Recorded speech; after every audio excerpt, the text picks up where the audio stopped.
पर्यटन स्थळांवर villa booking प्रकरणी ऑनलाईन फसवणूक करणाऱ्याच्या मुसक्या आवळल्यात। कर्जत लोणावळा व्हिला बुकिंगमध्ये ग्राहकाची फसवणूक झाली। आकाश जाधवानी नावाच्या आरोपीला या संदर्भात अटक करण्यात आली आहे। ओशिवरा सायबर विभागाला याला अटक करण्यात मोठं यश आलेलं आहे। 14,500 फॉलोअर्स असलेल्या वेलरिच स्टे या इंस्टाग्राम अकाउंटवरून ही फसवणूक करण्यात आली।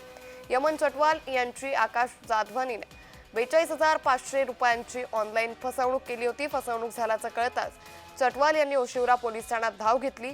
पोलिसांनी तात्काळ बीएनएस कलम 318 व आयटीआय कलम 66 सीडी अंतर्गत गुन्हा दाखल करून तपासाला सुरुवात केली।